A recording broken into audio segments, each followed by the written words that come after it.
Assalamualaikum warahmatullahi wabarakatuh. Yang saya hormati dosen penganggaran perusahaan yaitu Ibu Ani Rahmanita SEMM. Di sini saya dari kelompok 8 ingin mempresentasikan budget perubahan aktiva tetap dan budget kas. Sebelum itu izinkan kami memperkenalkan diri. Saya Cika Aulia Zahra dan teman saya yaitu Perkenalkan, nama saya Akmal Mubarok. saya Taskia oleh Bang Ali. Untuk mempersingkat waktu, saya akan mulai presentasinya. Pengertian budget perubahan aktiva tetap. Budget perubahan aktiva tetap ialah budget yang merencanakan secara sistematis dan lebih terperinci tentang perubahan aktiva tetap dari waktu ke waktu selama periode tertentu yang akan datang. Budget perubahan aktiva tetap mencakup pembelian, penambahan, perbaikan, penjualan, dan penurunan nilai aktiva tetap melalui depresiasi. Bertujuan sebagai pedoman, alat koordinasi, dan pengawasan manajemen atas aktiva tetap perusahaan. Perubahan aktiva tetap antara lain meliputi pembelian aktiva tetap baru, pembuatan aktiva tetap baru, penambahan aktiva tetap yang lama dengan yang baru, perbaikan berat atas aktiva tetap yang lama agar dapat berfungsi kembali dengan baik, penjualan aktiva tetap lama, pengurangan nilai aktiva tetap lama yang menjadi usang. Kegunaan budget perubahan aktiva tetap secara umum, semua budget mempunyai 3 kegunaan pokok yaitu sebagai pedoman kerja, alat manajemen untuk menciptakan koordinasi kerja, dan melakukan evaluasi atau pengawasan kerja. Kegunaan secara khusus sebagai dasar untuk menyusun budget kas karena penambahan aktiva tetap akan memerlukan pengeluaran kas dan pengurangan aktiva tetap akan mengakibatkan pemasukan kas. Data dan informasi untuk menyusun budget perubahan aktiva tetap.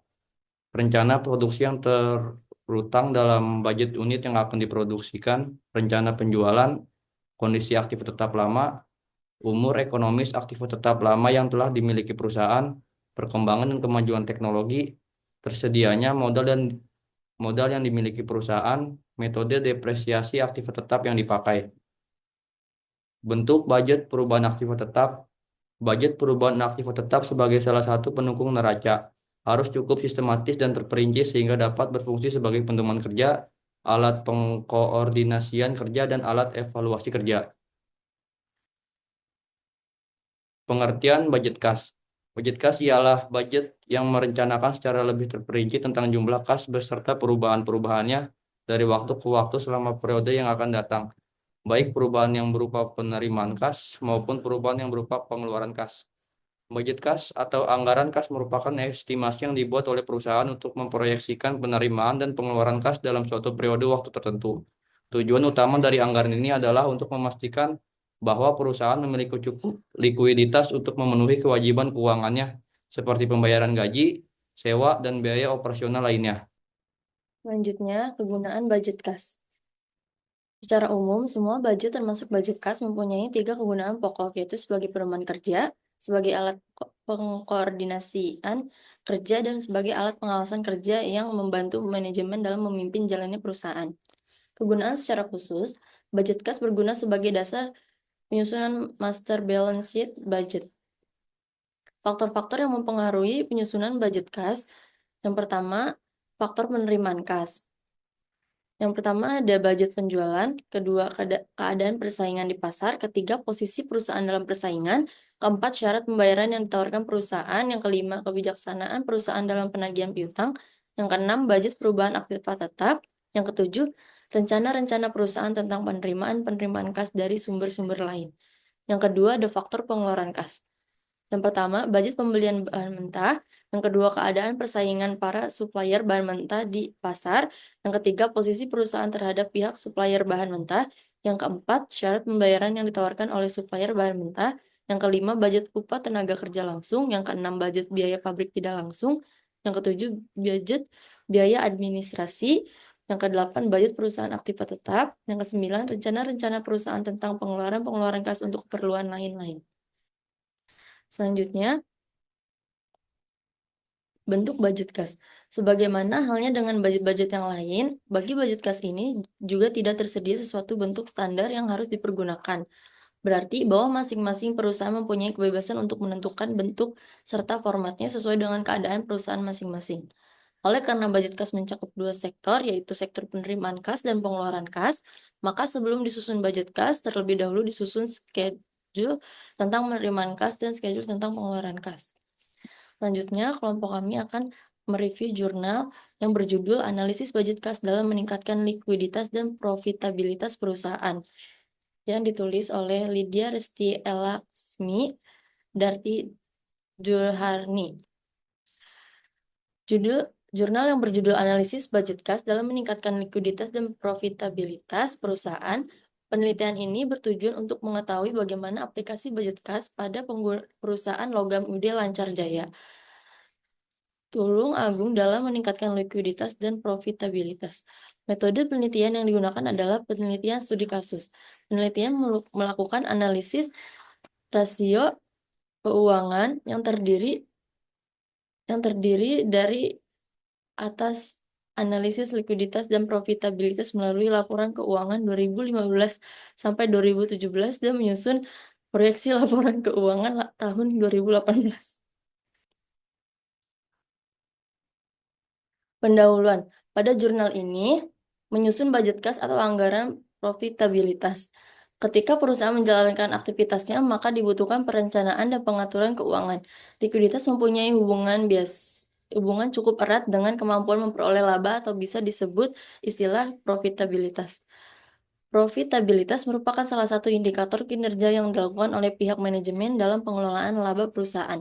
Beberapa penelitian telah melakukan penelitian tentang analisis budget kas dalam meningkatkan likuiditas dan profitabilitas perusahaan. Oleh karena itu, penelitian tertarik untuk melakukan penelitian lebih lanjut mengenai hasil dari analisis budget kas dalam meningkatkan likuiditas dan profitabilitas dengan tujuan menganalisis peranan budget kas dalam meningkatkan profitabilitas dan likuiditas perusahaan. Selanjutnya, metode penelitian studi kasus, karena penelitian ini mengetahui secara rinci dan menyeluruh kejadian yang ada di UD Lancar Jaya, serta menganalisis dan mengevaluasi aktivitas yang berkaitan dengan penyusunan budget kas secara mendalam. Pengumpulan data melalui wawancara dilakukan kepada berbagai data-data yang telah terkumpul. Kemudian penelitian melakukan analisis dan evaluasi melalui tahap berikut. Pertama, deskripsi kegiatan perusahaan terkait dengan pengelolaan kas. Kedua, menghitung rasio likuiditas dengan menggunakan current ratio dan cash ratio. Ketiga, menghitung dan menganalisis profitabilitas melalui margin laba bersih, margin laba bruto, dan margin laba operasi. Keempat, membuat ramalan budget kas melalui ramalan pendapatan penjualan, ramalan beban pokok penjualan, menyusun budget penerimaan kas, menyusun budget pengeluaran kas, dan terakhir menyusun budget kas. Hasil dan pembahasan. UD Lancar Jaya merupakan salah satu perusahaan yang bergerak di bidang pertanian, khususnya pembuat suku cadang alat pertanian yang berasal dari logam. Perusahaan ini berdiri sejak tahun 2000 dan memasarkan barangnya melalui toko-toko peralatan pertanian dan industri besar maupun kecil di wilayah Indonesia, khususnya di Jawa Timur. Harga jual produk ditentukan perusahaan dengan menggunakan cost plus pricing method. Selanjutnya, tahap analisis yang kedua adalah menghitung rasio likuiditas. Analisis rasio likuiditas digunakan untuk mengukur kemampuan perusahaan dalam memenuhi kewajiban keuangan jangka pendeknya yang segera harus dipenuhi. Perhitungan rasio likuiditas dilakukan dengan 3 cara, yaitu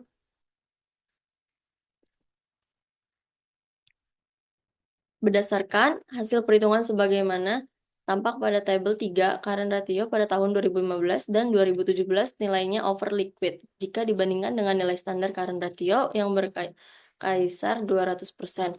Hal ini dapat diartikan bahwa pada tahun tersebut perusahaan tidak memanfaatkan aktivitas lancar dan mengelola modal dengan baik.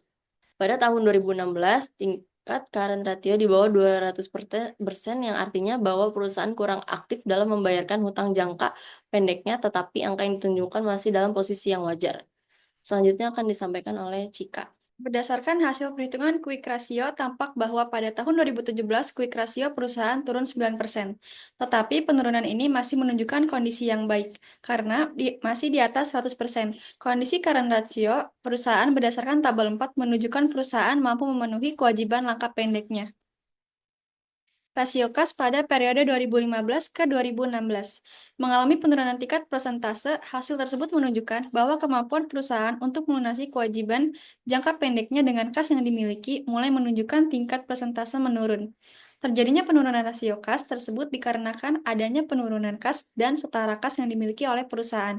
Rasio kas ini cukup tinggi karena menunjukkan saldo kas yang relatif tinggi sepanjang tahun. Standar rasio kas 0,2 kali atau 20% dianggap sudah dapat diterima. Rasio kas yang terlalu tinggi menunjukkan penggunaan aset yang tidak maksimal bagi perusahaan karena menyimpan uangnya terlalu banyak. Berdasarkan tabel 6, tampak bahwa perusahaan mengalami penurunan laba bersih 0,75%. Hal ini dapat diartikan bahwa jumlah penjualan yang dihasilkan banyak digunakan untuk menutup biaya-biaya yang dikeluarkan. Dan pada tahun 2016 dan 2017, peningkatan jumlah biaya yang dikeluarkan lebih besar dibanding omset penjualan yang diterima. Rasio yang diperoleh digunakan untuk mengukur tingkat efisiensi, kegiatan produksi, dan hubungan antara laba kotor dengan volume penjualan. Semakin besar margin laba bruto, maka semakin baik keadaan operasi perusahaan. Margin laba bruto pada periode tahun 2015 sampai 2017 mengalami penurunan persentase sebesar 1,16%, karena perbandingan pertambahan laba kotor lebih kecil daripada perbandingan penjualannya. Hal ini menunjukkan perusahaan memiliki manajemen yang kurang bagus untuk menekan beban pokok penjualan supaya tidak terjadinya kenaikan terlalu tinggi. Rasio ini digunakan untuk mengetahui beberapa banyak uang yang didapatkan oleh perusahaan di setiap penjualannya. Selain itu, rasio ini menunjukkan kemampuan manajemen perusahaan dalam mengendalikan biaya operasional dan biaya produksi. Semakin tinggi angka dalam rasio ini, maka semakin baik operasional perusahaan, karena tidak memerlukan penjualan yang terlalu besar dalam memperoleh laba bersih. Tingkat rasio margin laba operasi perusahaan pada periode tahun 2015 sampai 2017 mengalami penurunan persentase sebesar 1,5%, karena beban usaha mengalami peningkatan yang kecil. Indikator rasio profitabilitas pada periode tahun 2015 sampai 2017 mengalami penurunan untuk setiap indikatornya. Efektivitas dan efisiensi manajemen bisa dilihat dari laba yang dihasilkan terhadap penjualan. Semakin tinggi nilai rasio, maka kondisi perusahaan semakin baik berdasarkan rasio profitabilitas. Nilai tinggi melambangkan tingkat laba dan efisiensi perusahaan yang bisa dilihat dari tingkat dan arus kas. Jadi total beban pokok penjualan pada tahun 2018 diproyeksikan sebesar Rp119.250.000. Tahapan selanjutnya menyusun budget kas tahun 2018 dengan langkah-langkah. Yang pertama, menyusun budget pendapatan penjualan. Lalu yang kedua, menyusun schedule penerimaan utang. Dan yang ketiga, menyusun budget penerimaan kas hasil perhitungan budget pendapatan penjualan tampak pada tabel 12 berikut ini. Selanjutnya akan dijelaskan oleh Akmal Mubarok. Berikut proyeksi laporan laba rugi tahun 2018 dalam jumlah ribuan.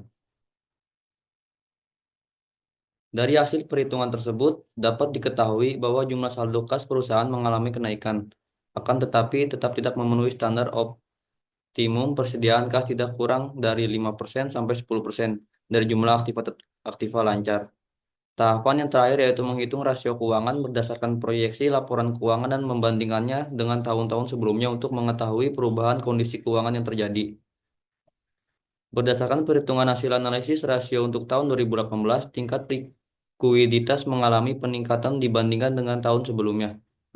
Peningkatan ini terjadi secara signifikan karena adanya penetapan saldo kas serta pengalokasian dana kas untuk kepentingan pembayaran utang usaha, utang bank, pengambilan prive, serta perawatan untuk mesin perusahaan. Sebaliknya, berdasarkan perhitungan di atas, tingkat profitabilitas perusahaan nilainya kurang baik karena margin laba bersih mengalami penurunan yang disebabkan adanya peningkatan biaya-biaya produksi, kenaikan margin laba bruto, dan yang hanya 0,04%, menunjukkan bahwa perusahaan belum mampu meningkatkan laba kotor dengan volume penjualan yang ada. Margin laba operasi mengalami penurunan sebesar 0,18% dikarenakan beban usaha mengalami peningkatan dari tahun sebelumnya. Rangkuman kesimpulan yang diperoleh dari hasil analisis, perusahaan UD Lancar Jaya belum menerapkan budget kas dalam pelaksanaan kegiatannya karena kurangnya pemahaman tentang pentingnya penyusunan budget kas. Analisis rasio keuangan menunjukkan pertumbuhan likuiditas dan profitabilitas perusahaan. Namun dengan fluktuasi pada beberapa indikator rasio, penyusunan budget kas pada tahun 2018 menunjukkan hasil kurang baik dengan saldo kas optimal yang rendah dan penurunan profitabilitas. Beban usaha yang ditanggung perusahaan cenderung tinggi dan tidak efisien, sehingga berpengaruh kepada laba operasional bersih yang menurun setiap tahunnya. Manajemen perusahaan kurang efektif dalam pengelolaan pendapatan, sehingga terjadi fluktuatif yang sangat jauh setiap tahunnya. Profit yang diperoleh perusahaan masih terlalu rendah karena beberapa faktor seperti beban usaha yang meningkat, beban lain-lain, dan pengambilan pref yang mengurangi laba bersih. Kesimpulan materi budget perubahan aktiva tetap dan budget kas. Budget perubahan aktiva tetap dan budget kas adalah dua komponen penting dalam perencanaan keuangan perusahaan. Kedua budget ini harus dibuat dengan mempertimbangkan kebutuhan perusahaan dan kemampuan keuangan perusahaan. Dengan membuat budget perubahan aktiva tetap dan budget kas yang efektif, perubahan dapat meningkatkan efisiensi dan efektivitas operasionalnya dan mencapai tujuan keuangan yang diinginkan. Sekian presentasi dari kelompok kami, kurang lebihnya mohon maaf. Wassalamualaikum warahmatullahi wabarakatuh.